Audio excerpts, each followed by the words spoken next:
This is LBC from Global, leading Britain's conversation with James O'Brien. 3 minutes after 10 is the time, and it is not the most important element of the conversation that we are about to have, not by a long chalk, but given some of the calls we took earlier in the week, I do find myself wondering whether Kemi Badenoch this morning is comfortable with Brianna Ghey being afforded her preferred pronouns, even in death. Some pause for thought there, actually. Mrs. Justice Yip today decides whether or not two teenagers who were 15 at the time of this crime should be named, whether you should know their name.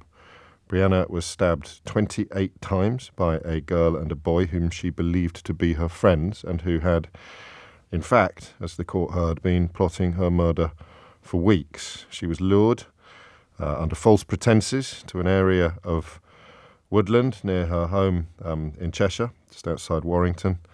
And I don't need to go into much more detail. You will almost certainly be aware of what happened next. It took the jury 4 hours and 40 minutes to decide that the killers, who sought to blame each other for the killing, were both guilty.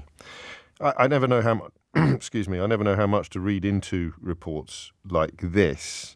The report that neither teenager showed any visible reaction to the verdicts, because it's such an extraordinary situation. I don't know that imagining how you would behave in the same circumstances is particularly helpful. But it is one of those cases that you feel almost compelled to look away from. You really do. 5 minutes after 10 is the time, and you really can't. So the question, here's the thing, right? Just bear with me for a moment. My job is to have opinions, right? And the luckiest element of my job is the fact that I don't have to pretend anything. Every single opinion I've ever shared with you is genuine.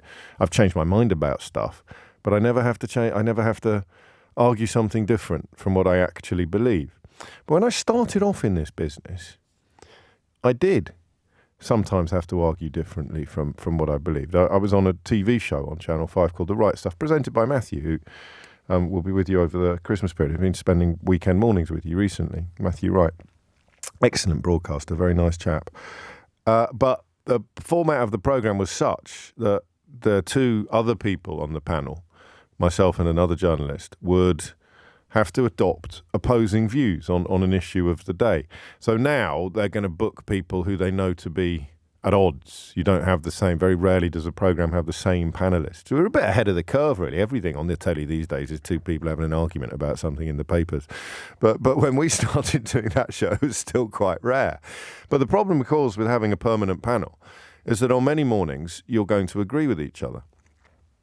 You're both going to have the same opinion. And such was my cockiness, I suppose, that I would, more often than not, adopt the contrary opinion to the one that both panellists held in order to keep the programme buzzing along, and also as a sort of slightly vainglorious oratorical exercise to prove how clever I was, that I could argue against what I believed.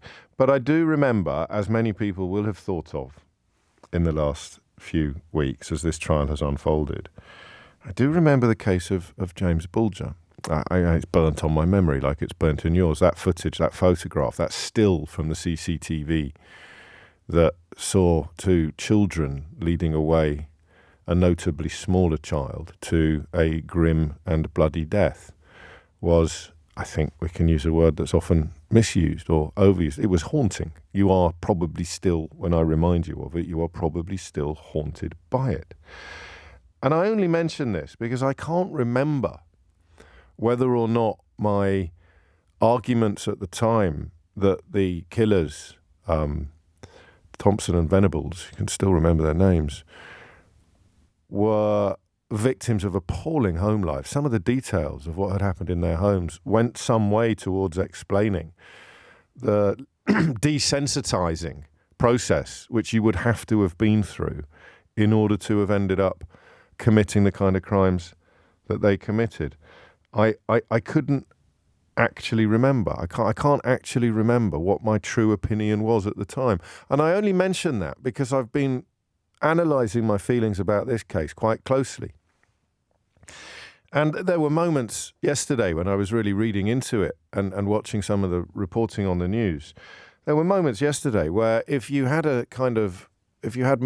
my thoughts wired up to a needle, and the needle went right up to death penalty as what the consequences of certain crimes should be, or as what I would like to see happen to certain criminals, I would not be surprised if that needle just occasionally in the course of my contemplations maybe even swung as far as death penalty. Maybe not quite that far for all the well-rehearsed reasons, but the level of visceral disgust, which quickly becomes anger, that I felt when reading about this case and this poor girl was extraordinary. Some of the details were heartbreaking. I don't know how relevant it is, the question of whether you currently have teenage children, teenage daughters, teenage sons or not. I don't know how relevant it is, but I think it probably hits you a little differently, doesn't it? When you are dealing daily with teenage issues than it would do if you were not. And some of the detail about how lonely she was and how rarely she left the house, and you have that sense, that little knowledge that she must have felt, real hope and excitement that she was making some friends. And the way her mother talked about it, I don't know if you heard her mother and father talking on the court steps, and the way they spoke about her courage and her bravery. She just sounded like such a lovely, lovely person. And all of that contributes to a sense of, as I've said, disgust and anger. But then you have to catch yourself. And you have to ask, why do I want them to be named? And the reason why I want them to be named is because I want them to suffer more than they are already. And I think that's why I mentioned already the reference to the fact that they showed no remorse in the doc, because you're thinking already they are not suffering enough. But what is Mrs. Justice Yip's job today? Is it to feed our appetite for pain? We want them to have pain inflicted upon them. Or does she have a different job? I hope some lawyers will call me on this, maybe even a judge or two. Who knows? 0345 6060 973 is the number you need. Because I'm not sure that I think these are among our ugliest appetites. You could persuade me that I'm wrong on this, but I don't like the way this case makes me feel. I don't like the way that I find myself baying for the blood, the metaphorical blood, of two teenagers who've done a disgusting and unbelievable thing. I don't like the fact that whoever the humans may be, however depraved they may be, however disgusting their acts may be, however inhuman they may seem to be, I don't like the way they make me feel. I don't like this gnawing tension in my tummy, this incoherent disgust. I don't like it. And I'm not sure it's the judge's job to feed it. And then I'd throw in another element of this conversation as well, which is their families have done nothing. Their families have done nothing wrong. In fact, another line of the coverage that jumped out at me was the reaction of the mother of the male killer, breaking down in uncontrollable sobs. Now, do you have any sympathy for her? No, of course I don't. Well, why not? What has she done wrong? If you want to buy a ticket for the you should know exactly what your teenage children are up to at all times, up to and including their actions on technology that you don't even know about, let alone understand, then I think you've come to the wrong. I think you've probably joined the wrong queue. So Nick took a great call earlier from a woman who explained her support for the idea of not naming these killers, because then we just remember Brianna's name. And we can honour it. We can honour her memory. But I don't know. maybe there's a reason for naming them that is not simply feeding our worst impulses, our atavistic impulses, to see people who have hurt people get hurt, to see people who have done a disgusting thing have something horrible done to them. Maybe it doesn't even matter much. I mean, how much does it hurt them? Because if you're even, oh crikey, there's a complication. So if your motivation is what I think mine is, if I were to be calling now for them to be named, my motivation is that it will hurt them, and I want them to be hurt. What if it didn't? What if it had the opposite effect? You know? I think Ian Brady, possibly even Myra Hindley, revelled in their notoriety. If you never knew their names, would they have actually have been punished more effectively? You hear about serial killers getting letters off lonely women, don't you? Male serial killers getting letters off lonely women. I think one or two of them may even have married people that they met via letters and communications after they'd been jailed for atrocious murders. So why would we name these children? Why? 0345 6060 973. That's the question. I think I'm a bit guilty this morning of trying. I just realised as I get to the end of this introduction, I'm kind of having my case and eating it. I'm having a phone-in built upon the idea that it's probably not right to name them, but I've nailed my colours to the mast, at least emotionally, of wanting to hurt them. But what if naming them doesn't hurt them? So, depending on how clever you're feeling, you can tell me what you think Mrs. Justice Yip's job is this morning on 0345 6060 973. What is her job this morning? We're living in a curious period where politicians from the right of the political spectrum are increasingly bold in their condemnation of judges who hand down objective verdicts that they, the right-wing politicians, do not like.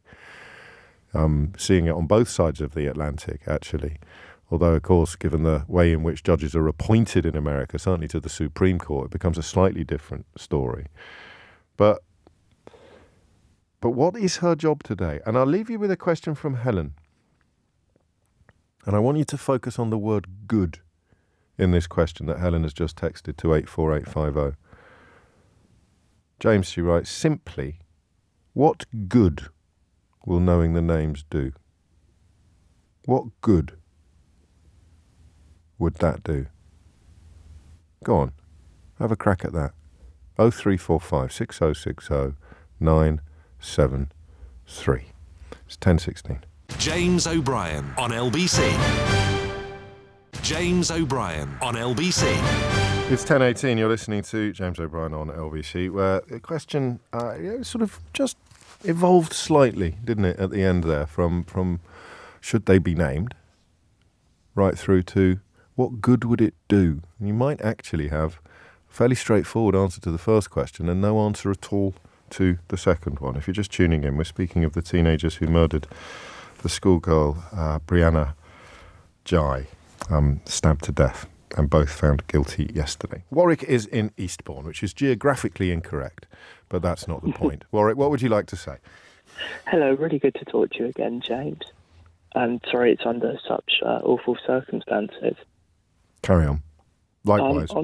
With the case of Thompson and Venables, I think their argument to be made is because they were so young. Yes. 10 and 11 is at an age where we can almost pretend that you could take that action without really feeling the... I don't know if you're even pretending. You could make a compelling case for saying they were not responsible for what they did somehow. Exactly. But with this, 15 and 16 is at an age, politically motivated and hyped up or not, you're killing another person, and that needs to be treated with a level of reverence, which they haven't. Well, but the law puts that age in place, and they are under that bar. So you might feel that the bar is in the wrong place. In fact, you obviously feel that. So the difference here is what I would say is what they've done is premeditated, and they've planned This isn't something acted out of anger, spur of the moment, a mistake. And this should colour the rest of their lives. It should haunt them. Well, they're going to be in jail for most of the rest of their lives, so that's certainly going to be get coloured. Rehabilitated. I hope in 10 years' time we hear about ask you Helen's how question. sorry they are. What good would it do to name them? Not a lot. It makes us feel better. Does it? And what about when they become sort of macabre celebrities, or what if they're a copycat? Doesn't that happen anyway? Okay, well, not if you don't know their name.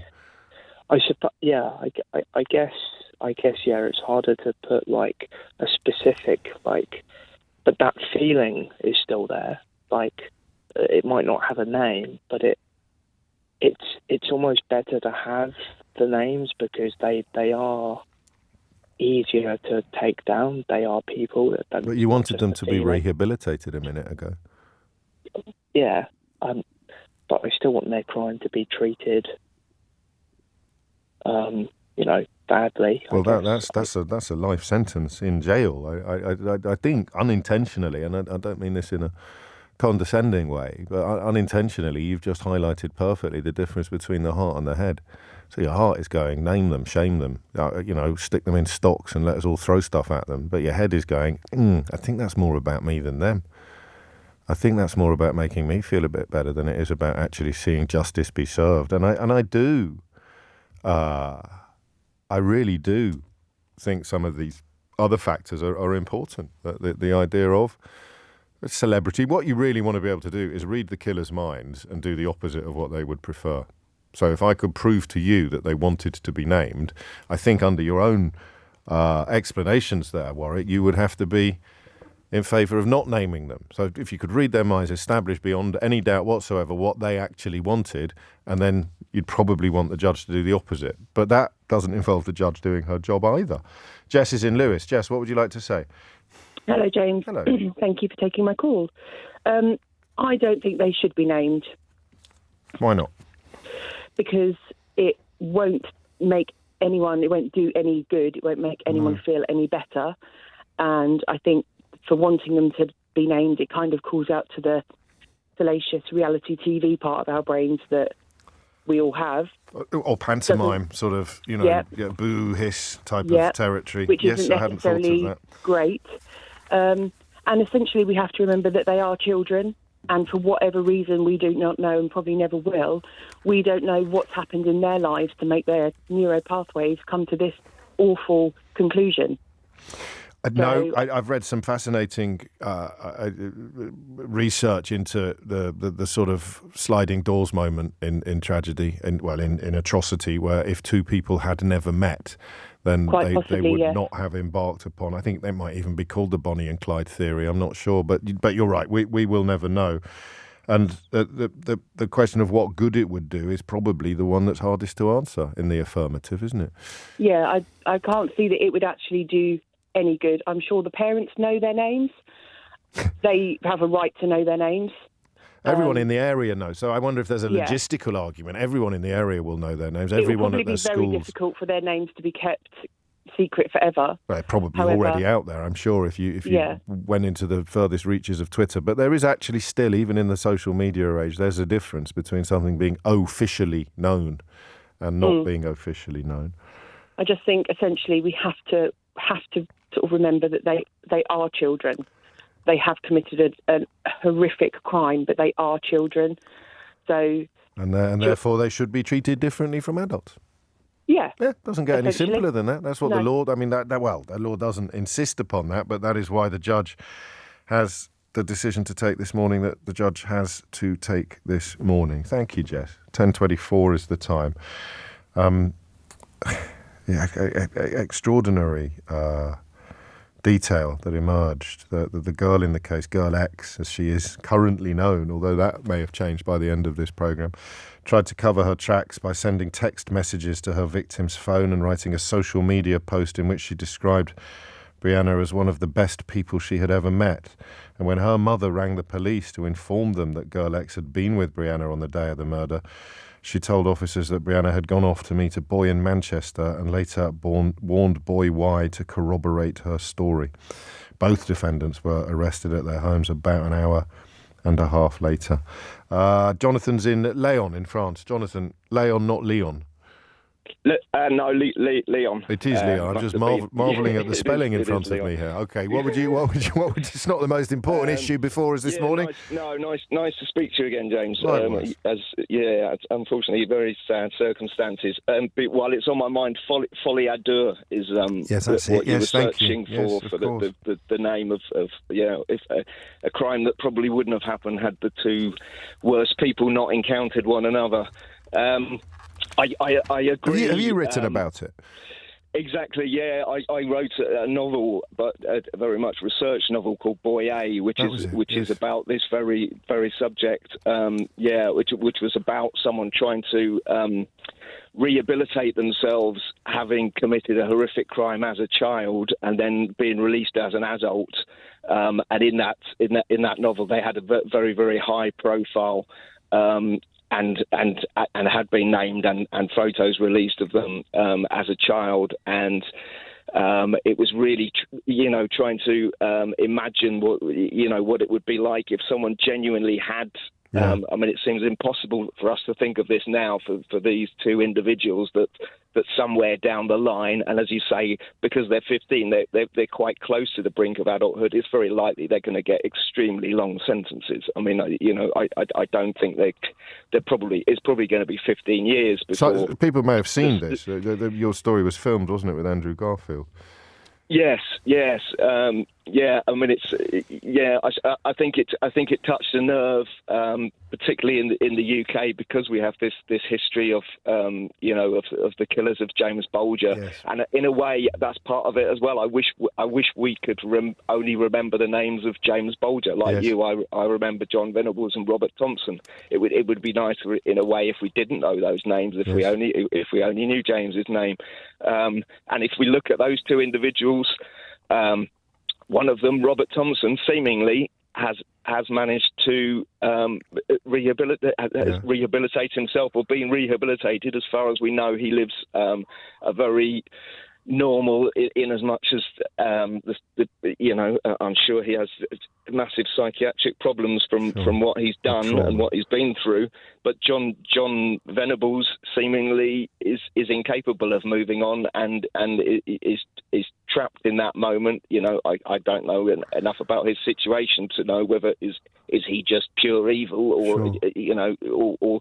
or is he trapped forever in the moment of his most heinous act. Yeah.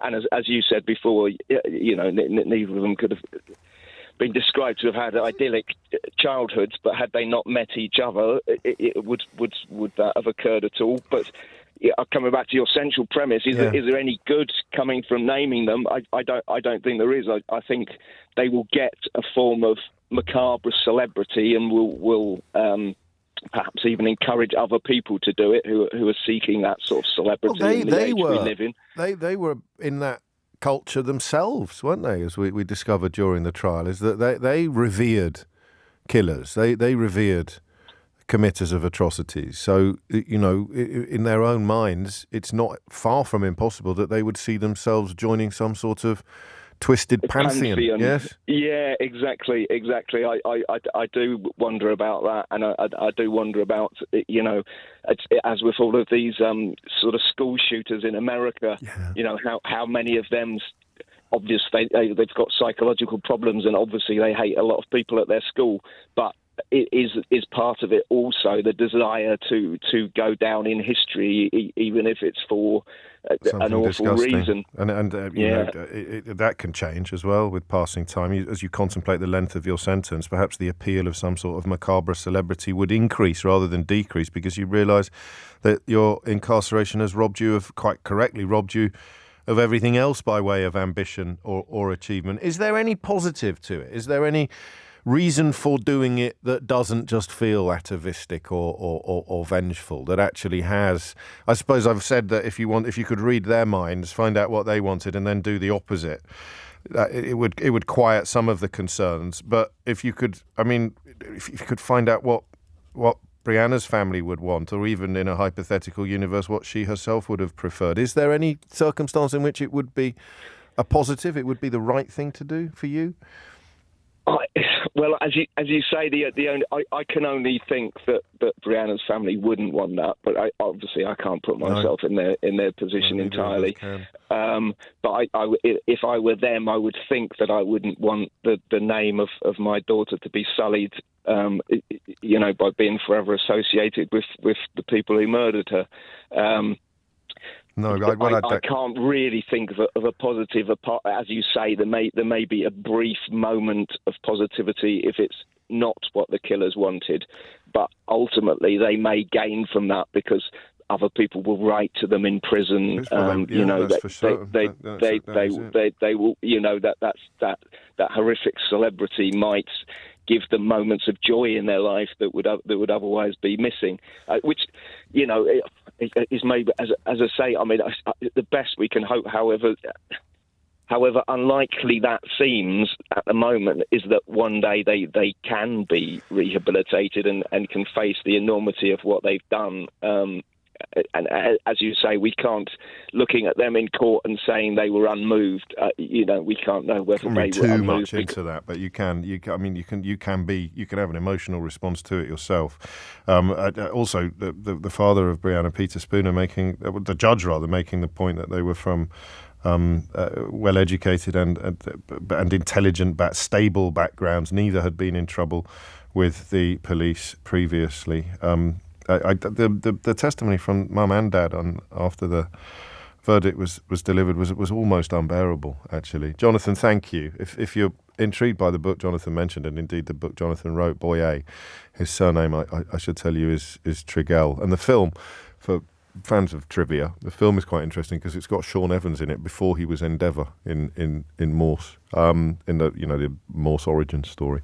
The time now is 10:32, and Thomas Watts has your headlines. James O'Brien on LBC. James O'Brien on LBC. 10:35 is the time. You're listening to James O'Brien on LBC, where Mrs. Justice Yip's dilemma this morning, and perhaps for a High Court judge it will not be a dilemma. Perhaps the precedent is clear. Perhaps her reasoning is clear, and she already knows whether she is going to name the teenage killers of Brianna Ghey or not. But I don't think I'd find the job particularly easy. 10:35 is the time. What would you do? What do you want to happen, and why? And nobody really so far, although I think we all feel it, but nobody really so far has answered Helen's question of what good would it do. Mike's in Widnes, not far from where this terrible crime took place, of course. Mike, what would you like to say? Good morning, James. Hello, I have a bit of a vested interest in this because I actually have a transgender daughter. Okay. She came out as trans in her teens and was mercilessly bullied all the way up to trying to go to university, to the point she actually dropped out of university. I'm sorry. She became agoraphobic. She has panic attacks and she has high anxiety. Now, she's in her mid-30s, and we're only just getting to that point of trying to steer her life right again. Yes. So my issue is, this killing, from what I can see, was actually based on the fact that Brianna was actually transgender as well. I don't know that that's true. There was some of the reports I actually read from the lad who said he really didn't like her because of her transgender. But they'd also discussed quite a few other potential targets as well. So I believe so. I believe so. Yeah. So it's a little bit more nuanced than perhaps you allowed in how you described it. But this isn't the central point. Yeah, but there was also a case of they manipulated Brianna. Yes. They premeditated this. They went out to actually do this, knowing what was going on, and then tried to cover it up later on. Yes. Okay, everybody's saying they're children, and they were 15 stroke 16 years of age, and we all understand responsibility and all the rest of it. Now, my initial response when I first started to hear this was they should be named, because for me, why should they get away with having normalised lives once they come out of prison when everybody else who they've hurt don't get to do that? But listening to the conversation, I've actually given it a bit more of a rethink. Yeah. Now, if someone was to say to me, they were going to get put in prison and you're going to throw away the key so they will never see daylight again, then don't name them. Sure. Don't name them. Don't give them the anonymity of having, the ability of having been thought of by the weird sickos out there as being great and wonderful and all the rest of it. Yes. So, throw the key away, put them in prison, never see daylight again. Fine, I haven't got a problem with that. But once they step out that door, I'm sorry, they should be named. They should be named. People should know what these people did. But they wouldn't, would they? But they wouldn't, because they'd have false identities anyway, like Thompson and Venables have. But why should they? Why should they be given this? I'm just pointing out that the option you're picking isn't actually on the table, Mike. I understand that. I understand that. But what I'm saying is, why are they given all this help and all these benefits for committing the most heinous crime? Because they're children, because they're treated differently from adults. That's the answer to your question. Yeah, to a point. But we're saying the children. I'm sorry, 15, 16. 16 years of age. You can argue about where the line should be, but you can't argue about what the line means. I understand the law. I understand what the law is saying. The law is saying they're children, blah, blah, blah. It didn't happen with Venables. No, I know. No, that's why it's in the judge's gift. It is in the judge's gift. It's right now. The judge she's probably already been decided. I'd be very worried if she was listening to this before making up her mind, Mike. But strange. I understand. Yes, we'll probably you put the phone down. We'll probably find out she's either done it or not. Well, there is that possibility. But so for me, it's a case of. For me, it's a simple case of. They will come out one day, and therefore they should. Come out one day. And this would not having their names in the public domain would mean they come out with the slate wiped clean. Exactly, and for me that it doesn't sit right. It really doesn't sit right. With our feelings, it doesn't sit right with our feelings. But what good would it do? Because my daughter, when she went through everything she went through, she was mercilessly bullied. She was attacked. I'm sorry. She was attacked on trains going to Manchester. All those people that did that got to go and live their lives normally. Yeah. They got to carry on like nothing had happened, but my daughter then had to live with the consequences of their actions. Now, Brianna's gone. You know, she's gone. So we can't bring her back. But everybody around her friends, her colleagues, teachers, everybody's got to live with the actions of these people. But these people will get to just carry on with their lives. So for me, that's where it hurts. Okay. I mean, they are going to be in jail for a very, very long time. But I certainly hope so. I certainly hope so as well. What scares me, though, is the way our justice system is. They might just get life. They might just get 15 years and be out in 8. You never know. I'm hoping. That's highly... and that's another reason to name them, although the newspapers generally in these sort of fields are one step ahead of the authorities. You feel society would have a right to know when they were being released. And Brianna's family would have, at the very least, a right to know when they were being released. It's a powerful contribution, Mike. Your pendulum, like mine, has swung a bit this morning, but ended up for now in a slightly different place. To pick up on the point about Brianna's trans identity, the fact that she was a trans girl. Emma, who, as you know, often helps me out on issues like this and has been of enormous aid to me over the years. Emma writes, I see it this way. Brianna was targeted because she was vulnerable, and she was especially vulnerable because she was trans. And society has decided that is a villainous, disposable demographic. We were, of course, talking earlier this week about Kemi Badenoch and other members of government who have a problem with Brianna using the pronouns that she chose to use in life. I presume not even they would have a problem with her being afforded the simple dignity of choosing her own pronouns in death, although there are a few people in my inbox this morning who do have a problem with her being afforded the name and the pronouns under which she was living, with which she was living, which she felt were her essence at the point of her death. It's far too serious a subject, and you're far too disgusting a human to be put in idiot's corner. It wouldn't be fair on all the idiots. 10:42 is the time. Stephen's in Dumfries. Stephen, what would you like to say? Morning, James. Thanks for taking my call. Very welcome. I think your question was, what's the judge's job today? That was one of them. You know what my introductions are like. I probably asked 13 by the time I'd finished. Yes. There's a number of questions, all floating around this. None of them easy, to be honest. No. Simply, the judge's job is to dispense justice. That is her job, and the justice will be laid out by the law. Yes. It's a very cold and dispassionate point of view, I suppose. Not really, but it's not binary. It's not obvious what that is. So that's why we have judges. It's not like you can just punch all the data into a computer and it will churn out at the end the right thing to do. A different judge on a different day might end up making a different decision. Indeed, it'll be a personal thing. It'll depend on many value judgments that the judge has in her own personal life. Yes. I'm sure. But I've just sort of. It always triggers me slightly, this kind of story, this kind of question. Yes. And the other question that you did, that you also concentrated on, what good would it do? It was somebody else's question, in fact, this one. Yes. What good would it do? But there's been an effect in Britain that I've noticed in my lifetime. Yeah. When I was growing up, we had... post-Second World War, I wasn't alive during the Second World War, by the way, but post-Second World War, we still lived in this sort of era of the British stiff upper lip, of, holding in the emotions, etc., etc. We were seen as sort of cold and dispassionate people. That has changed. I mentioned to your researcher, producer.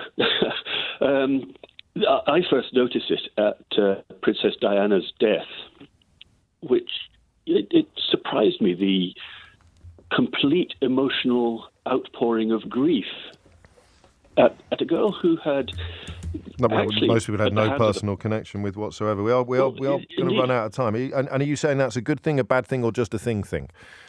In this particular case, I'm not sure that it's relevant. I have seen a shift towards emotional reactions to these kind of events. I don't know. I think that Mary Bell's killings prompted a very, from what I've read about them, the public reaction and the media frenzy would have been comparable, I think, in that one.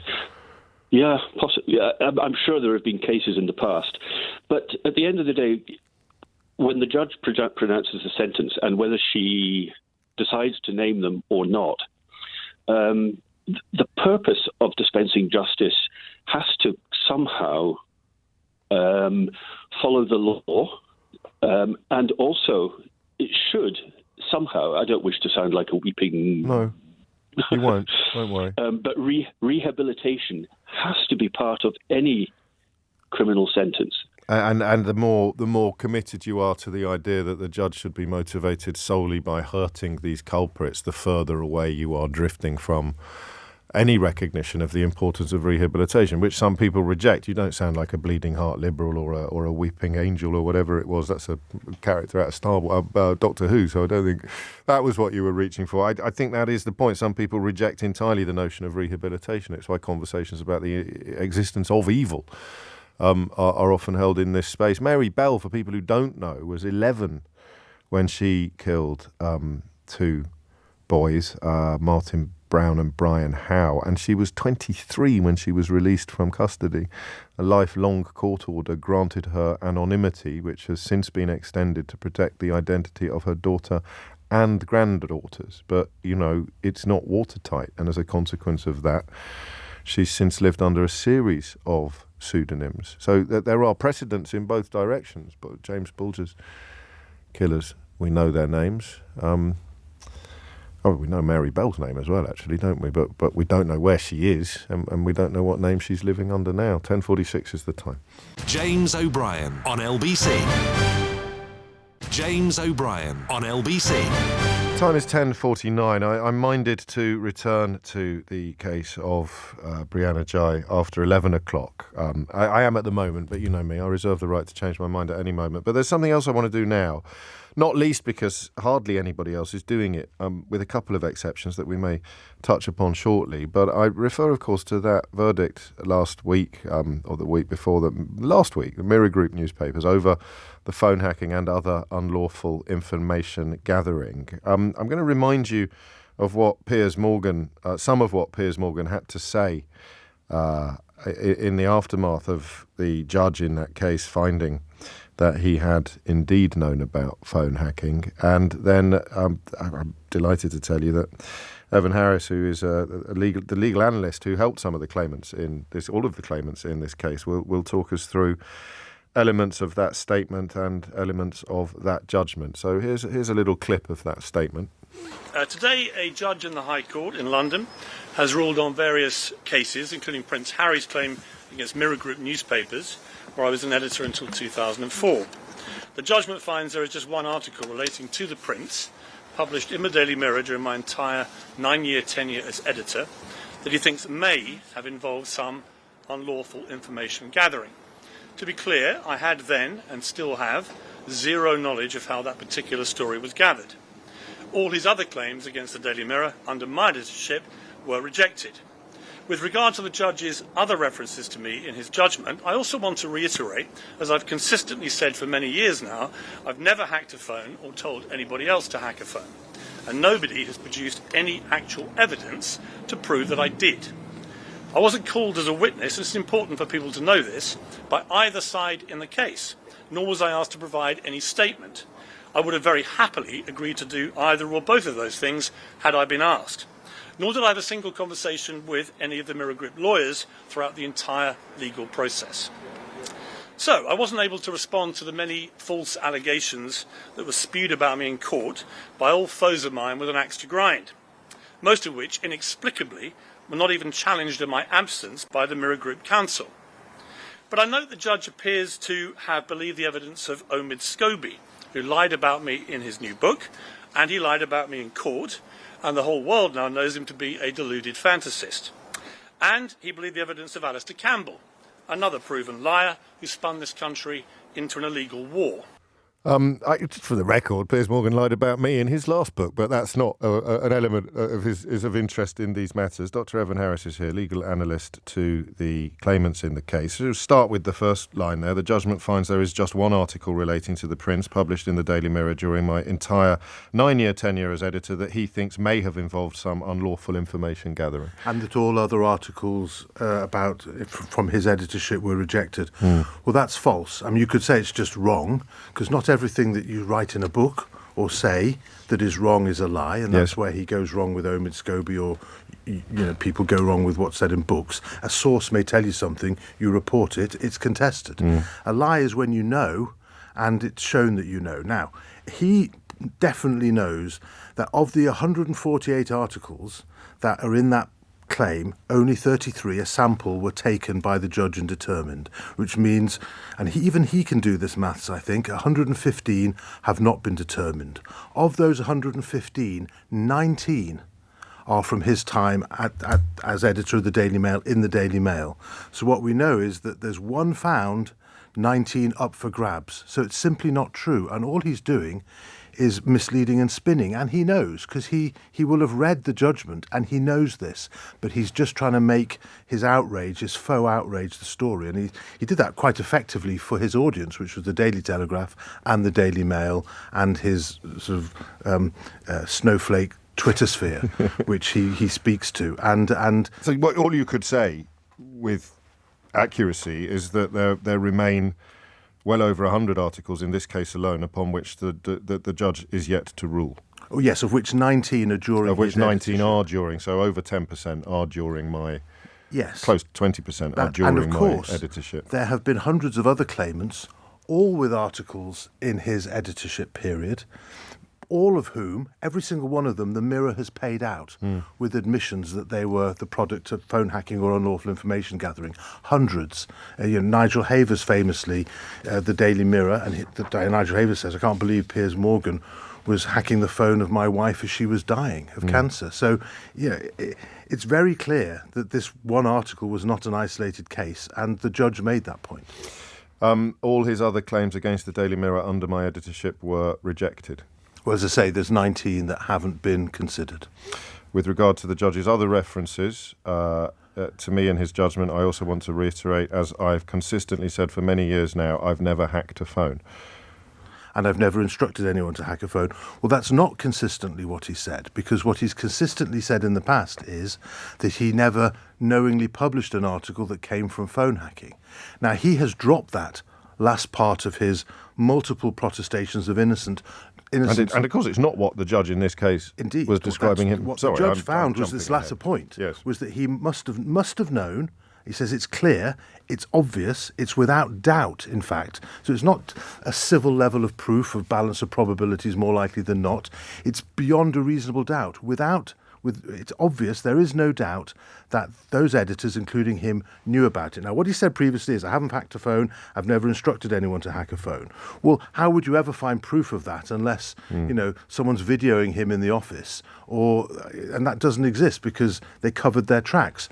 But what he used to say, and indeed what he said at Leveson, 100% sure, he said, that he never published an article that was the product of this sort of activity. And the judges said, specifying instances like Ulrika Johnson and so forth, that were clearly, he said, from this, and he must have known about it. Because I've made this point before, if you don't know the source of your scoops, you must be the worst editor to have haunted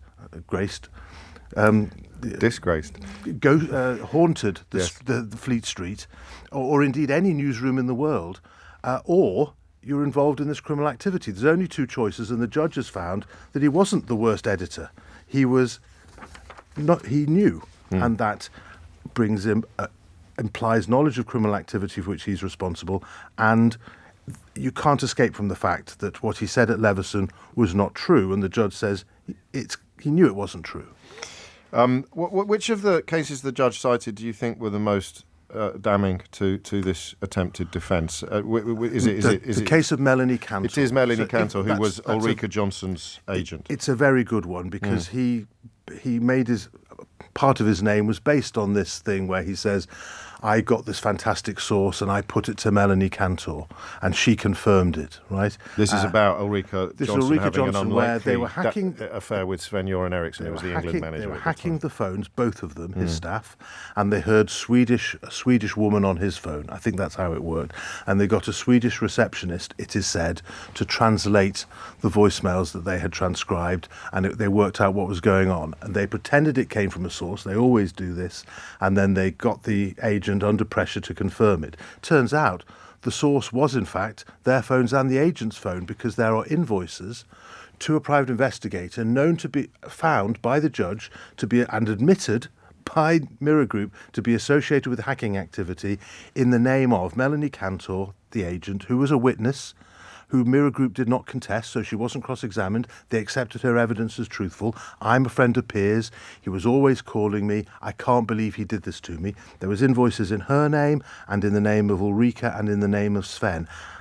By the journalist, bylined, called James Scott, who the judge labelled very clearly as a, quote, known phone hacker, who wrote the story, who bylined the story. Well, who wrote the story, and it's infamously known, Private Eye's written about this, that it was given to the 3am girls to create distance between him and the story. And in order to consolate him for losing the byline on this scoop, he was given a trip to the West Indies. It's a good gig if you can get it, obviously. Nor have I had a single conversation with any of the Mirror Group lawyers throughout the entire legal process. Right.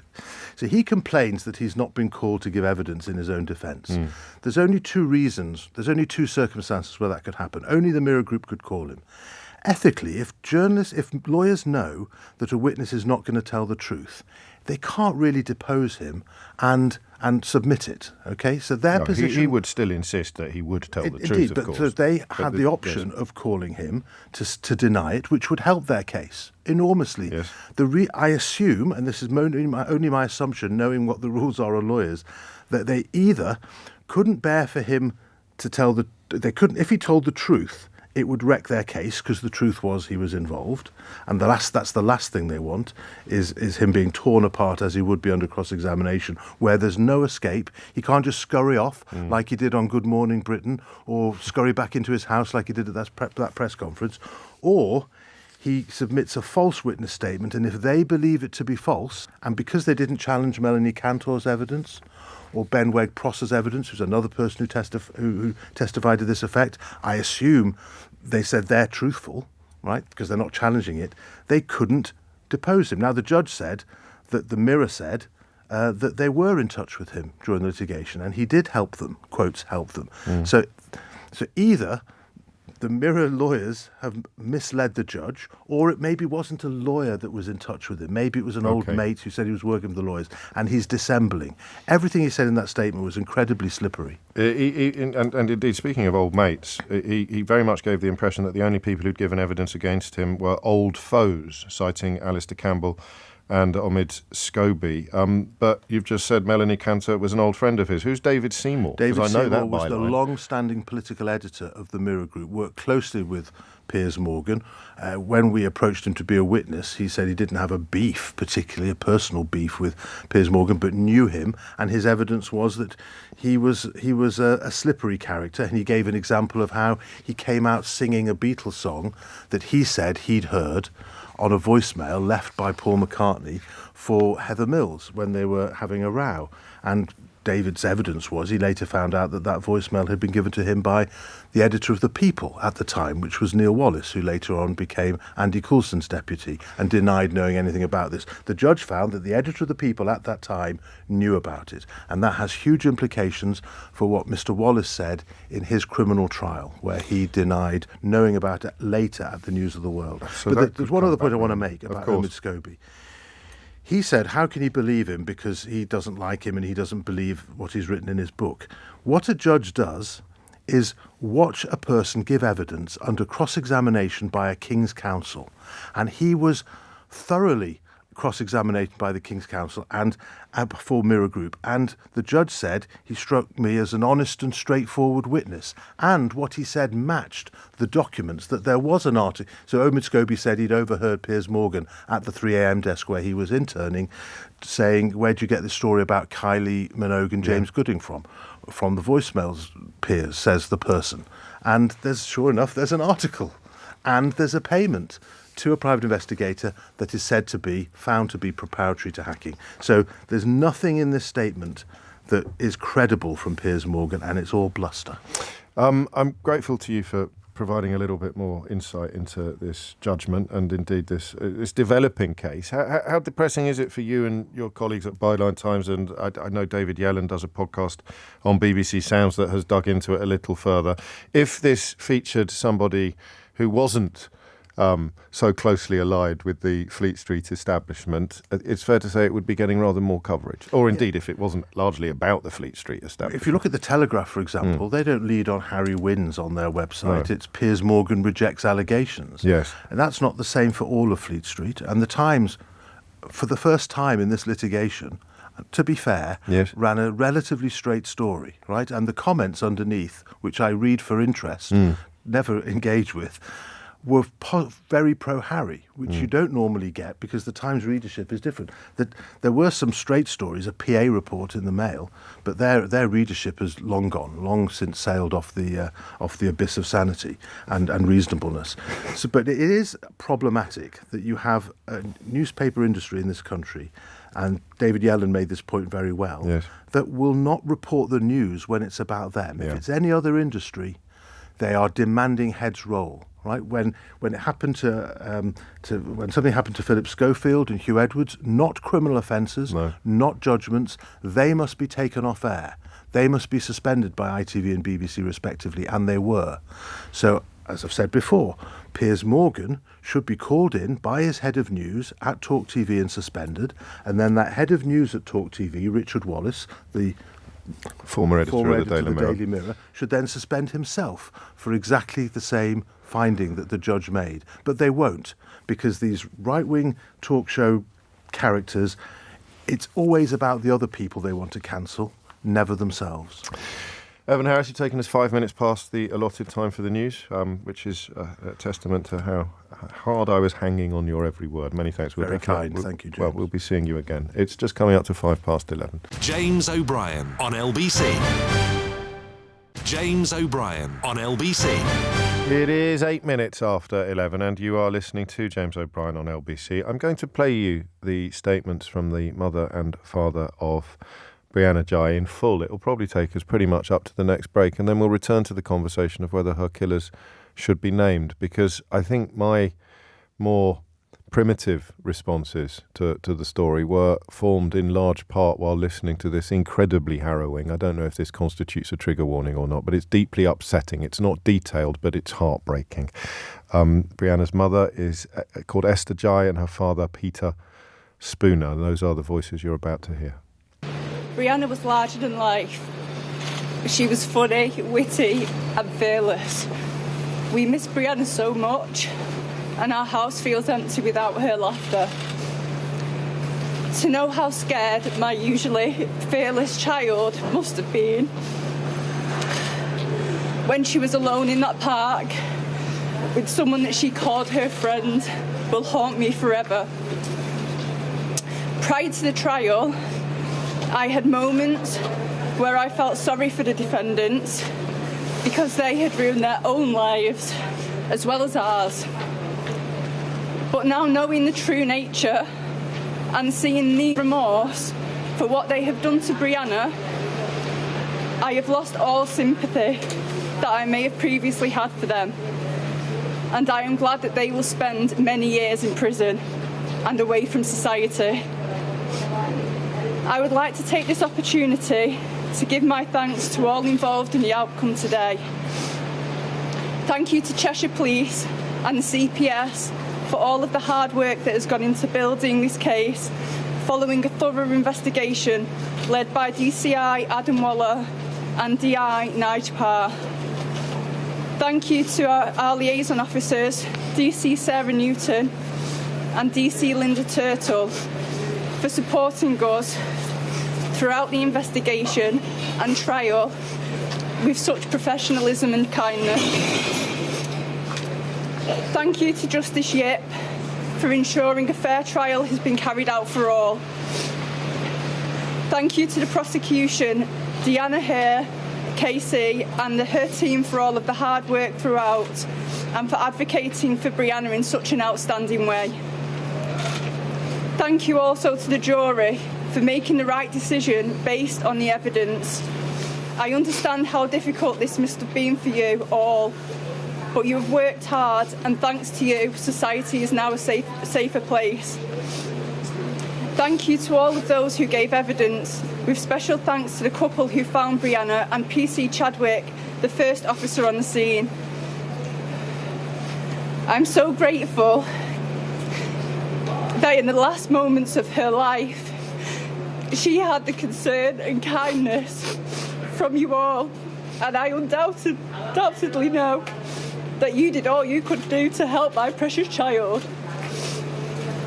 Thank you to the majority of the press who have reported sensitively throughout. This has meant a lot to our family and Brianna's friends. Lastly, please have some empathy and compassion for the families of the young people convicted of this horrific crime. They too have lost a child, and they must live the rest of their lives knowing what their child has done. My family and I request some healing space for the next few weeks.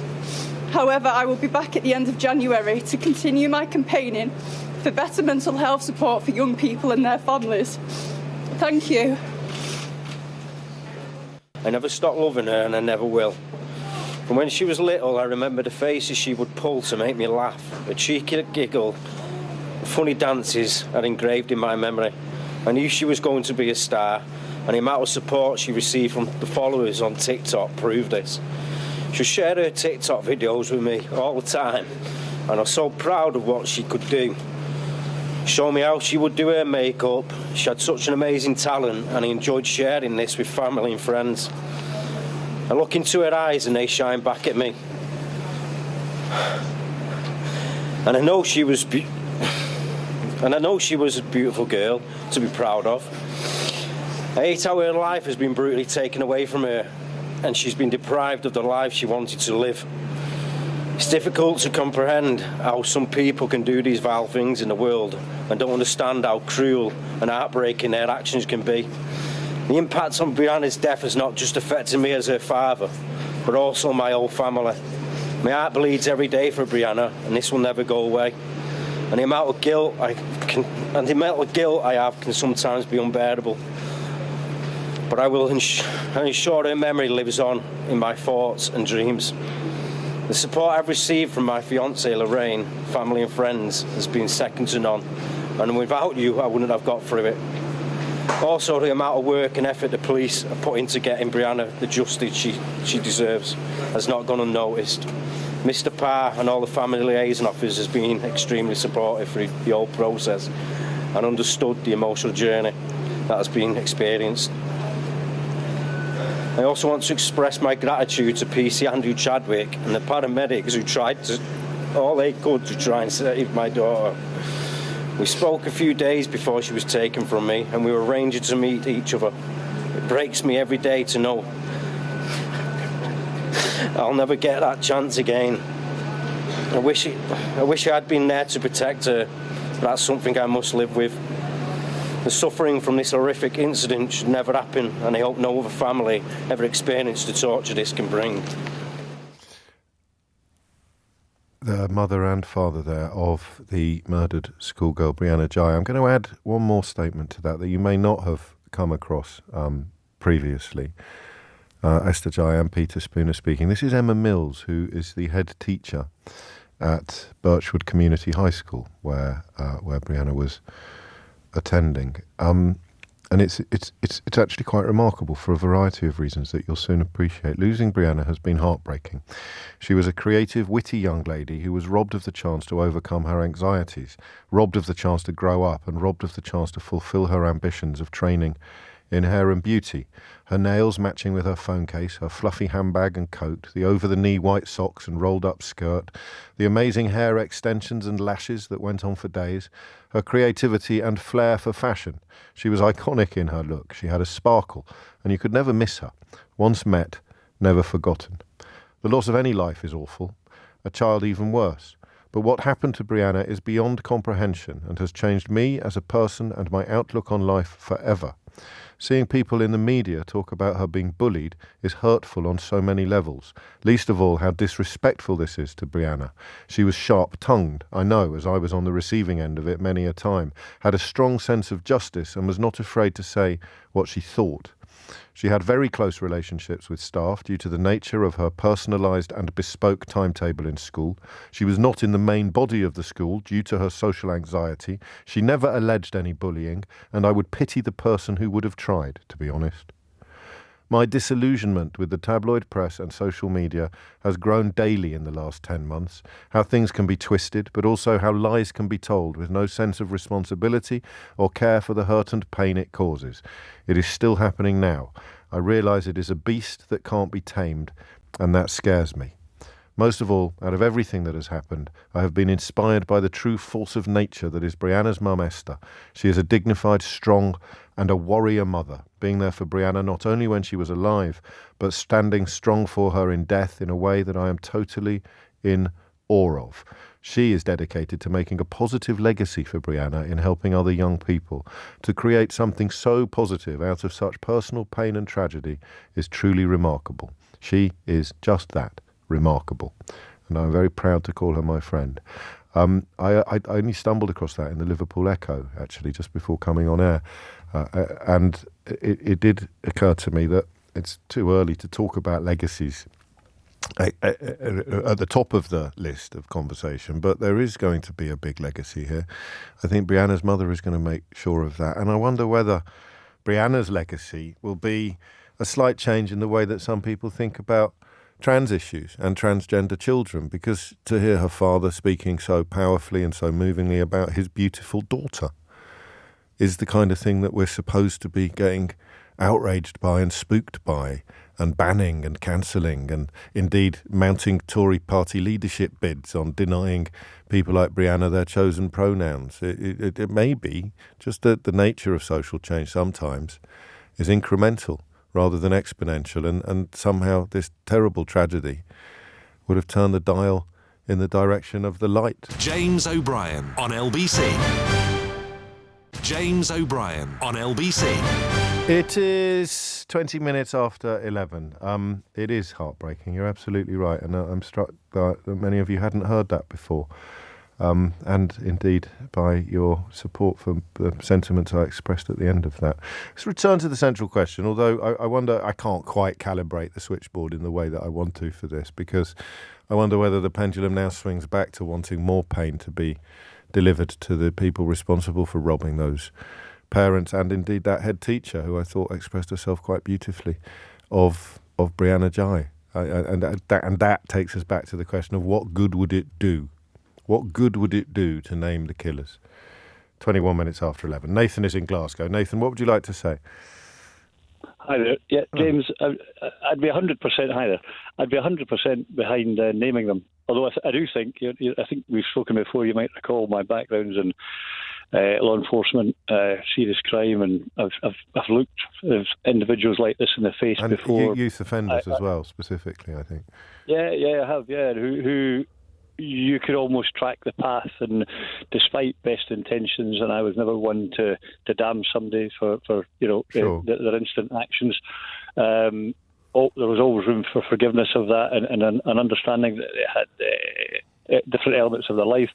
But these individuals, I'd have absolutely no compunction in saying that in all likelihood they'll want to do similar or the same again, given the chance, and the public has a right to protection, which would be the primary thought in my mind, is that when they are released, and we've heard, I think, in instances referred to in your show this morning, that I think it was the woman Bell, it released at a very young age. And to have them living next door to you or round the corner and not to know who they are. But you wouldn't anyway. They'd be afforded new identities like Venables and Thompson were, and like Mary Bell has been. I think so you wouldn't know anyway. All you do is open up the possibility of vigilantism, and then, I mean, I thought the line in the Mary Bell biography that was most interesting was perhaps she's lived under under various pseudonyms, so you can't really keep the lid on it, but you could perhaps try harder. Well, why try harder? But I think what I would go with there is you cannot keep the lid on it, and that's a good thing. You should know, you must know whether or not things are reformed after this, so that there's some sort of Rihanna law which allows it. You will know. That's fairness to the public. It's totally skewed the wrong way. But I would say that the judge will have a great deal of information in these cases. That's very true. A huge and we should do well to remember that, whether we approve or disapprove of her final decision. We should remember that she has taken it with access to information the rest of us will never know about, let alone see. Absolutely, yeah, absolutely, and I, for one, although I'm very strongly of the opinion that they should be named. If the judge says no, I would accept. Then she knows best. Does age not matter at all? I mean, is there not a case because I could? But look at Venables. They they gather obscene pictures of children. That's now, been reported. They have had. Yeah, they've had every opportunity. And I imagine every assistance given to let's say, grow out of that, for want of a better expression. But they haven't. They're intrinsically evil. But what does the fact that we know what does the fact that we know his name change? It doesn't change anything, does it?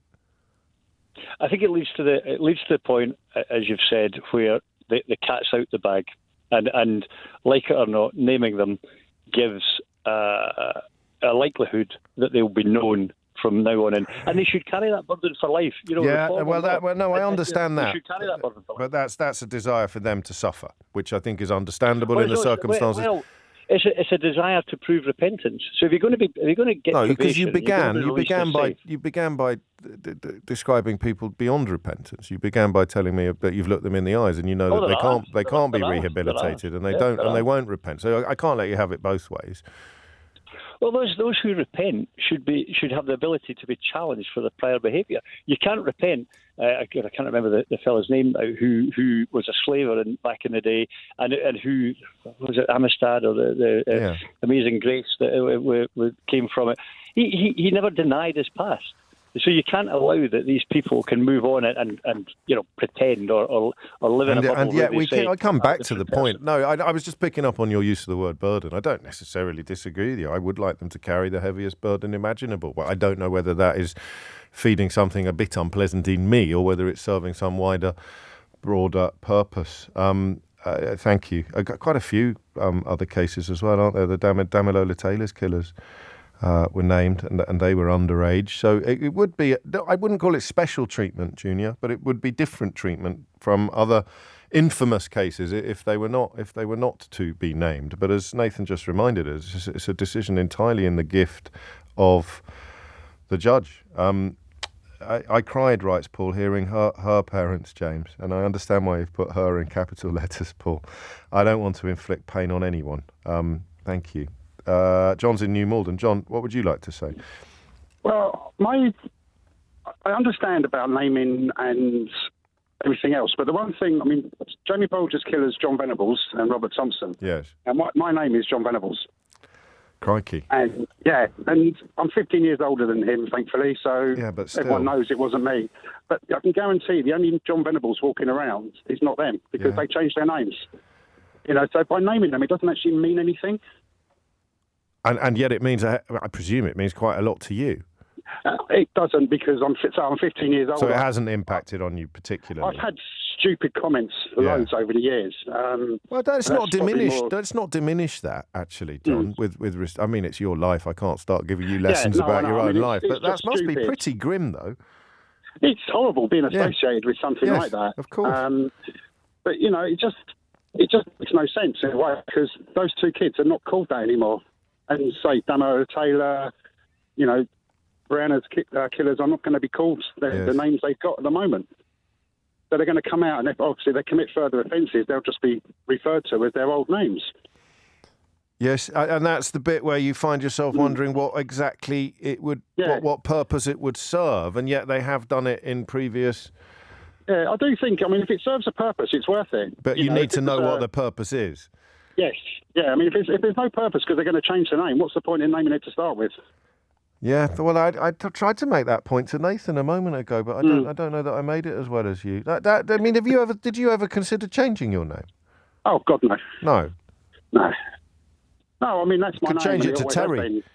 Yeah, well, I mean, I got asked if he was my uncle. I bet you did. Well, listen, I can't give you a Ray Liotta because of the subject matter that is under discussion at the moment, but that is a fairly remarkable contribution to a conversation about whether. Welcome. Can I just also say of course, that John, I found the statements from the parents and the teacher so moving. Yeah, me too. Yeah, I really did. Extraordinary. I'm not going to say especially one or the other, but the courage on display was quite breathtaking, and somehow they both managed to paint a picture of their daughter that almost transcended the words, and a remarkable achievement in the circumstances. Thank you, John.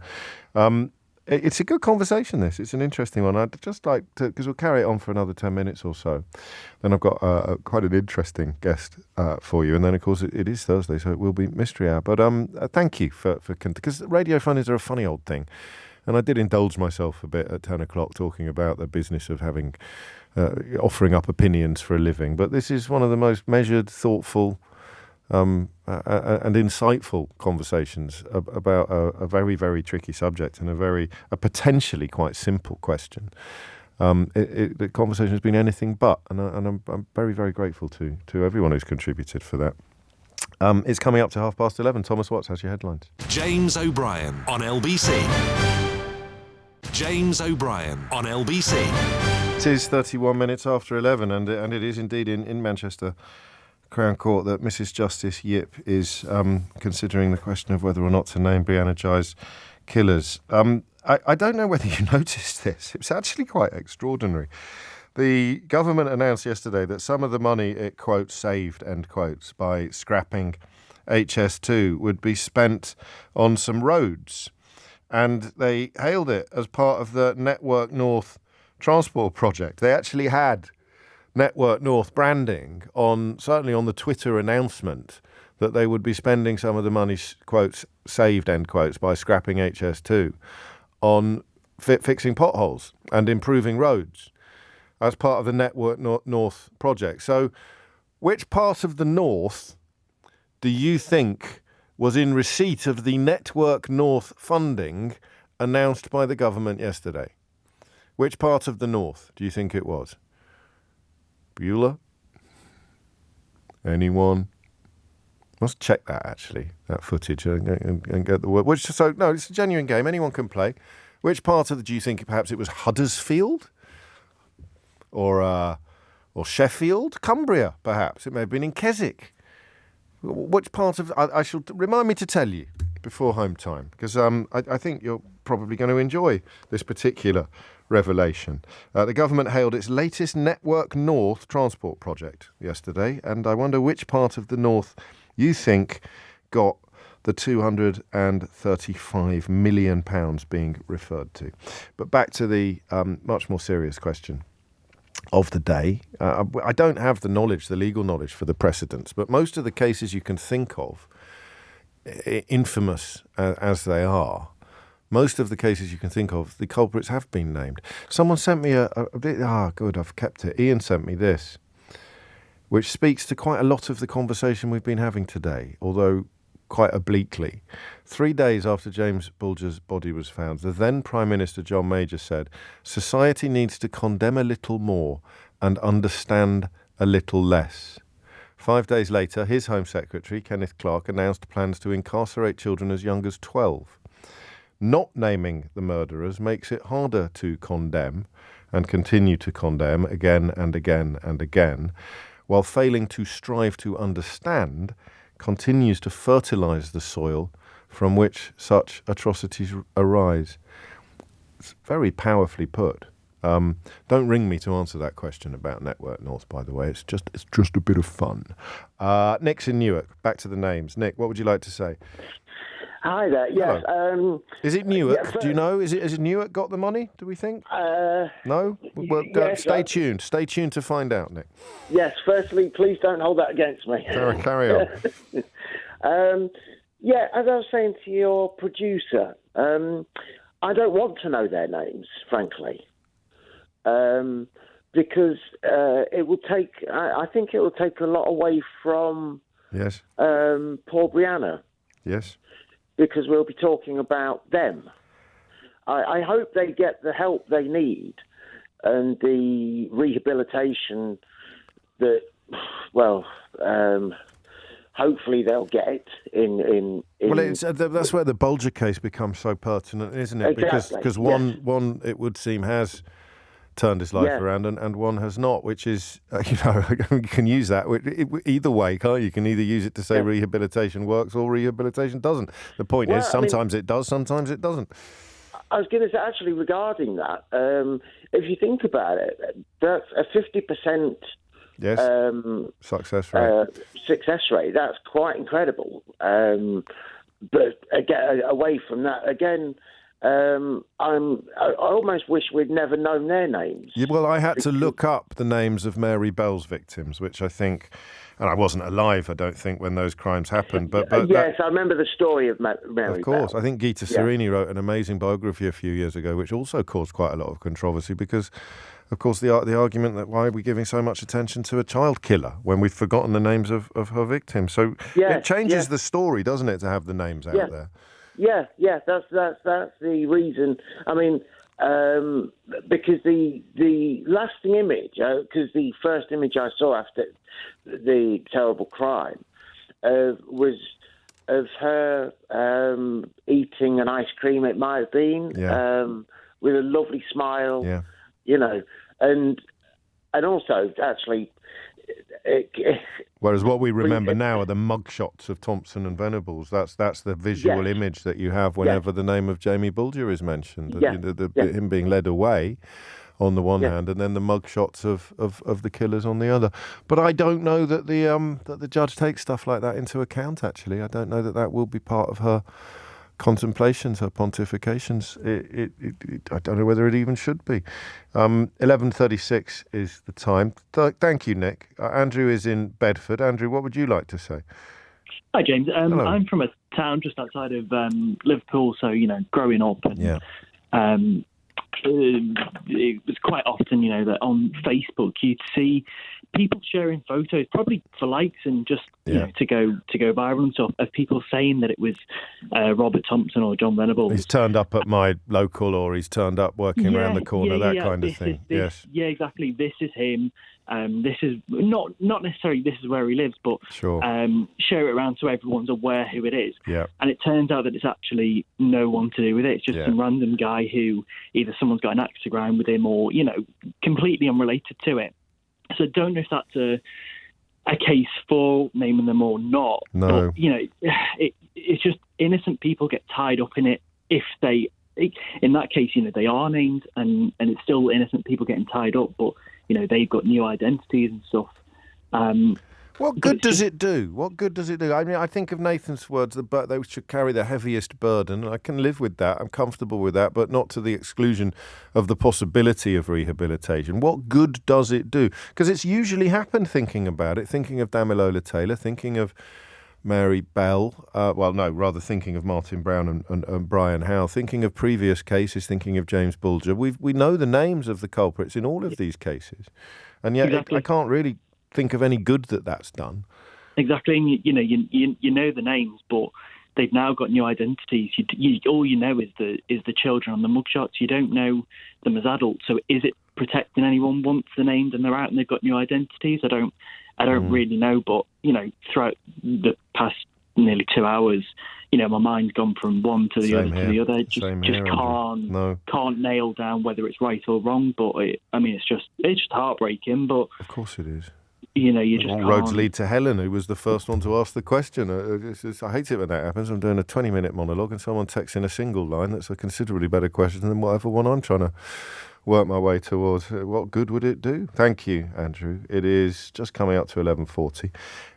Mystery Hour with us at 12. And I say this most weeks, but we'll be glad of the light relief, I think, although mindful, of course, of what we are being relieved from. This is one of those awful conversations, and I'm so glad that we played out the tape of Brianna's parents, because to my side, I always forget that you're not immersed necessarily quite as deeply in the news as those of us who do it for a living, but I thought they were very, very, very powerful statements, and the comments also from her headmistress really, I think, will stay with quite a lot of us for quite a long time. Mike's in Crewe. Mike, what would you like to say?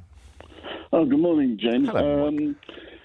First, as I was saying to your producer, I don't think it would do any good whatsoever for the judge to release the names, and mainly because the only thing that it will do, I think, is just give more opportunities for people to get on Twitter and other internet media to have a go at the parents and the family and the friends of the two offenders. Where are we? 20 to 12. We've been on since 10 o'clock and no one's really picked up on that. But it's a powerful point, isn't it? Because you paint a target on them for the rest of their lives. Absolutely. Yeah, they've got to live with it now, just as much as Brianna's parents have as well, I think. That's very true. And yet, in the past, most of the cases we can think of, the parents, the culprits have been named. I don't know what neither of us are judges, Mike, are we? So, I can't speak for you. Going back to the Bulger case, the internet, wasn't as big, and certainly, people didn't take advantage of the internet as much in those days, I don't think. That's very true. I wonder how big a factor it is. And that would not be fair. I mean, regardless of what the home life was like, and both culprits have been described as coming from stable backgrounds, in contrast to some of the killers in the other cases that we've been talking about today. All of the other cases that we've been talking about today, there is still an innocence attached to the parents. They did not do these crimes, and they will be haunted by them for the rest of their lives regardless. But why the public shaming, if you like? Everyone in their world will know, but if they chose to move somewhere else or they chose to start again somewhere else, then this would follow them wherever they went and forever. I'll read this from Paul, who's in Glasgow. Do you know what, James? At the beginning of this conversation, I was 100% in favour of naming them now that they've been convicted, but you and your show have actually made me look at my own opinion and ask, but why? I can only see negatives to naming them now, like possible abuse for the killer's innocent families, as Mike just picked up on, or for those unfortunate enough to share their names after hearing Brianna's mother's compassion for the killer's innocent families, and also hearing from Mr. John Venables. If you're just tuning in, it wasn't that John Venables, but that was the point. He says, I've completely 180'd, and adds, which for reasons that I won't explain, he adds, what's the point in having a mind, right? And the reason that I won't explain is that it will involve a reference to a book that I wrote, and I don't want to reference that book. I'm going to reference a different book, because I'm doing quite a lot of thank yous today. It's not the end of term. We break up tomorrow, although LBC keeping you company, of course, throughout the festive period. But I had some rather extraordinary news this week, and it is largely down to you that the champagne corks were popping last night. That my book, How They Broke Britain, has broken through the 100,000 barrier, which is a very big deal in publishing. The publishers tell me, and it's happened in under 2 months. So thank you to anyone who's helped make that possible. It's been a very happy experience, and goodness knows we need those at the moment, especially on days like today. But I will share with you now, because otherwise I'll forget. I will solve the mystery of where the £235 million of pothole money spent as part of a Network North project, announced on social media with a photograph of a worker driving a road roller, whereabouts in the north this money is set to be spent. And the answer is London.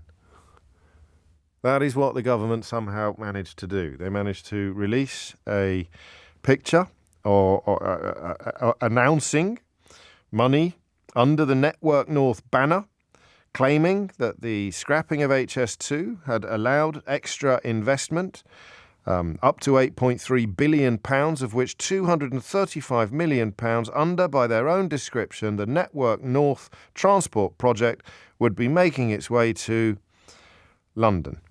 Understandably, some northern political leaders were a little unhappy about this. Kim McGuinness, who's Labour's candidate to be the mayor of North East England, said the move was Tories celebrating the widening north-south divide. I've checked since we came on air this morning, and they have actually taken it down. So I think it was a cock-up rather than a clear attempt to widen the widening north-south divide. It's coming up to 11:45. You are listening to James O'Brien on LBC. James O'Brien on LBC. James O'Brien on LBC. 11:47 is the time. You're listening to James O'Brien on LBC. Two guests in the studio today. That's almost a record. And my next guest, John Harvey, is quite hard to introduce. We are going to focus on a book that John has written as a sort of commemoration of and tribute to his late brother Dan. But as you will discover in the course of this conversation, John himself is something of a Renaissance man, or at least he has fingers in several pies. John, welcome. Why did you write A Fan for All Seasons, and what is it about? Well, firstly, James, thanks so much for having me, and to the listeners. This book is my attempt to try and sort of put into words and crystallise the memory of my brother Dan, who was, I'm sure many listeners will have this, was one of those utter sports nuts. It completely defined him, and it defined our relationship as brothers. But he very sadly passed away 9 years ago in a completely sort of shocking moment, unexpected. He just he died, and I found him just in his flat one day. Yes. And it completely, obviously, changed my life, and I wasn't sure what to do with it. You're only 43, I think. Yeah, it's 43. Yeah. It's the same age I am now, so Gosh. It's sort of this year's been a strange one. And he didn't leave much behind, but I inherited his Crystal Palace Football Club season tickets. Okay. That was his sort of one thing. And I'm not a Palace fan, I'm a Spurs fan. And Cruelty from beyond the grave. Exactly, a fate worse than death, some have said to me. But I ended up following Palace, into being his eyes and ears for a season at Selhurst Park. He'd had this seat for a quarter of a century, and it was a funny old season when they got to the cup final against United. Yes. Managed to snatch defeat from victory, just like they had done in 1990 when he started supporting them properly. Gosh. And it was a sort of weird roller coaster moment. And then that was one thing. But then I was like, what do I do next? I'm sure, again, listeners have got this feeling of how do you try and keep the memory of someone alive? How do you keep the flame burning? I thought, well, I could keep doing it, but then that would be living his life, not mine. So instead, I sort of accidentally hatched this plan to spend the money on Dan's seat. I gave it up, but spent the money on, in 1 year, trying to see as many of the great sporting events as we loved in a single season as I could, to create the ultimate season ticket. So this book is me going from everything from Wimbledon tennis to Wimbledon greyhounds, rugby to Rubik's Cubes, World Championships, you name it, that's what I went to. Frimley Green, don't forget Frimley Green. What did you get out of it? Well, a lot more than I was expecting, because, like I say, I stumbled into it. I didn't expect to do it, let alone write a book about it. And I suppose to start with, it was coping. I think we all need that. Grief is obviously something that strikes us all, and at times often when we're least expecting it. And to have something that you can turn to is, I think, just the absolute crucial way of handling grief and mourning. And for us, sport was that thing which enabled me to not just focus on the death, but to celebrate his life, because sport is that strange thing that keeps turning. You were just saying off air, you're a Kidderminster Harriers fan, and no matter what happens to football clubs or anything, we're just part of the journey, and yet the sort of story of sport carries on. And so I plugged into something bigger. I love that, because it's transcendental, isn't it? And it is quite hard to explain, because people who are initiated just know, even though they can't articulate it, and people who are not initiated don't understand any of it. They think we're all mad, or in a sense, all sports are stupid. And yet the level of passion that we feel, or the level of commitment that we feel, in the case of people like Dan, and to a lesser extent to you, you're less of a slight sports nut than your brother was. But no, still, he's probably put it into me. So I will gone watch full on now. You watch anything. Thanks to him. Hollywood water polo on channel 406. Oh yeah, Kabaddi highlights. Here we go. I like Kabaddi. Yeah. Kabaddi's great. Yeah. Do you remember the field gun tournament at the tournament? You name it. Yeah, he's fully influenced. I have full blown sport. But to pick up on what you said, there's a great quote Stephen Fry said. I think he said this when England got to the final of the Euros and they were playing Italy, and ITV played this sort of wonderful poem that Stephen had written. He said, "Sport is unimportant, but it's the most important, unimportant thing in the world." I love that, because yes, there are so many people who'll be listening and go, "I couldn't give a monkeys about football or anything," but I think it unites billions of people on the planet in a way only maybe music does as well. Yes, I think you're right. It's crazy. Yes, because you're part of it and yet not part of it. I suppose, in a very, very similar way.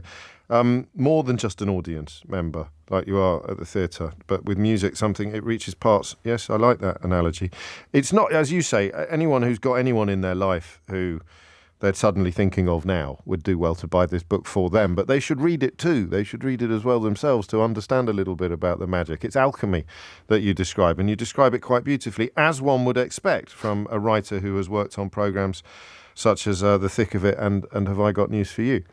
So yes, the other element of your existence, which I think the only reason we could get in touch with each other was because I follow your alter ego on Twitter. Your alter ego, which is going to come as quite a surprise to people if they're not already aware of this, because it's not a secret, is that you are the man behind the bin. That's true. I'm a very, very, very, very, very close friend of Count Binface, the alien politician, and currently officially London's 9th choice to be mayor, James. Is he? I appreciate you speak for him. Is he running this time? Is he going to be in there?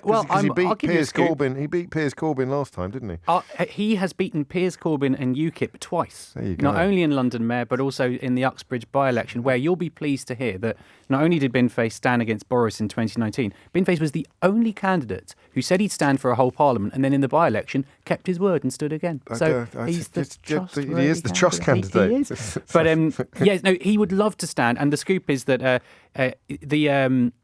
the deposit to stand for an MP, you probably know, is £500, right, which is that's a decent whack. Yes, it is. To stand for London Mayor, it's a cool 10 grand. Good Lord. So Binface has his lid in hand, and he has until the end of March to raise £10,000 from the good people of Earth. So I think the trick is to get a very right-wing billionaire to sponsor you, isn't it? And then you can say, I think that seems to be how other people manage to throw their hat into the London mayoral ring.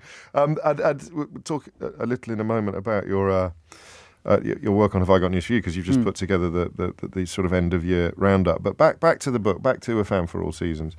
It's one of the last things I did with my dad before we lost him, which was 11 years ago, was we went to a game together, and it wasn't something we'd actually done that much. But I started going a lot more to kiddie games, often on my own as well, because I don't know, it was not unlike going to church. There was a sort of, I felt he was closer to me there. Do you know what? I had exactly the same experience. A lot of the sport I went to on my own. And it really is like a modern religion. And a lot of these comparisons you might say are glib. They're modern temples. The fans go on a certain time. They have a fixed period. They sing the songs like hymns. They worship. They have the people they adore. Ritual. it's ritual and it's community. And you see these people and you watch them getting together, and the game is where they all meet up and share their stories. And there is something beautiful about it, which I think, given a lot of sport gets a negative press, it's something I think that doesn't get said as much as it should. I think you're absolutely right. But I don't know that I mean, we've joked, or not even joked, we've acknowledged the allure of kabaddi and rifle shooting. Is Rubik's cubing really a spectator sport? It's a very good question. And I said the same thing. So I got invited by a friend of mine whose job is, he's a professional mathematician. In fact, a comedy mathematician, if those things aren't an oxymoron.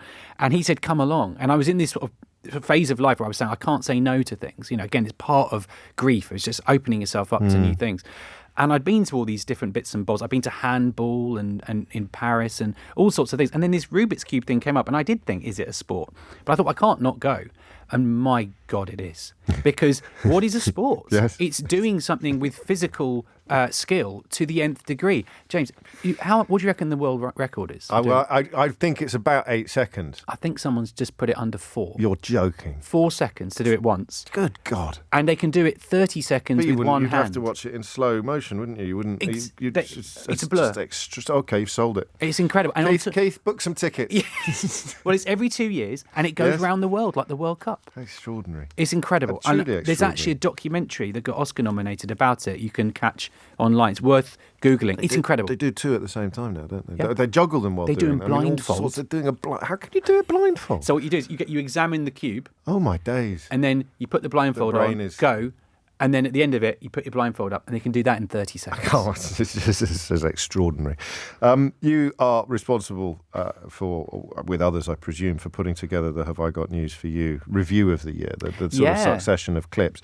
I've often wondered how satirists or topical comedy copes when reality is so utterly bonkers stroke hilarious. Well, it's incredible. I mean, I had the luckiest job in the world with that. So obviously, I have written for the show, but I produced this best of at the end of the year. I've been doing it since 2010. So I call it now that's what I call satire. It's sort of like a mega mix of the year. I remember up to volume 13 as well. Yeah, but you chart the episodes from 2010 to now, that's the and period. You see how things have changed. That's the period, isn't it? Of the slow detachment from reality even, but certainly normality. Yeah, I've had to watch the news sort of become the charade it is while becoming Count Binface and thinking, how am I not the most surreal thing? I mean, it's absolutely mad.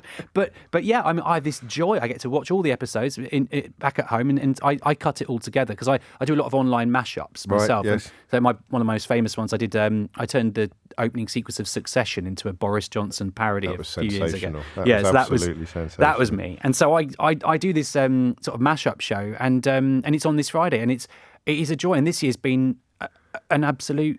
I mean, I suppose this is pre-watershed. I think you can imagine the word I'm thinking of. You know, it's one of those. Because, I mean... It's a word that might have popped up in the thick of it a few times, actually. Exactly. Yeah. I think we all used it about Liz Truss.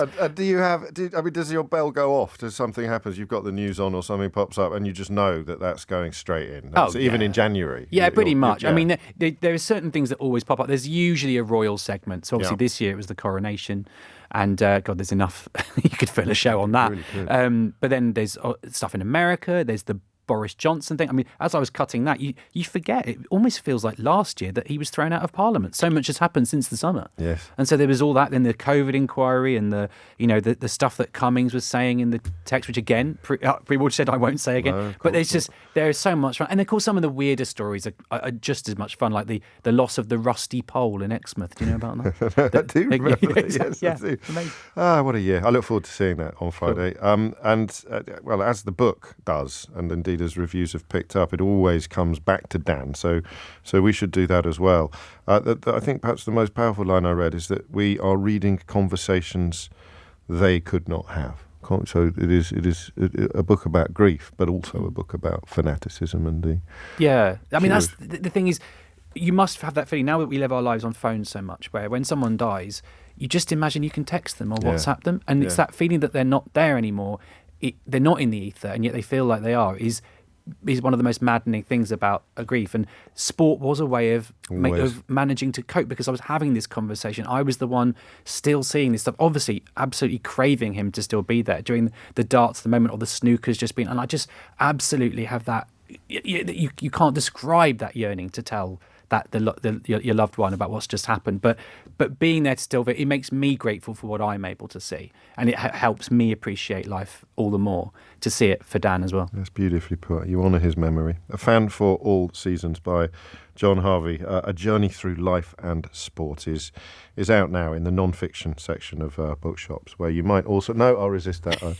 It's coming up to 12 noon. You are listening to James O'Brien on LBC. I can tell you some breaking news. A judge has ruled that the media will be able to publicly name the killers of teenager Brianna Ghey, and that will be at the start of their sentencing on the 2nd of February 2024. Time now, though, for the news headlines. James O'Brien on LBC.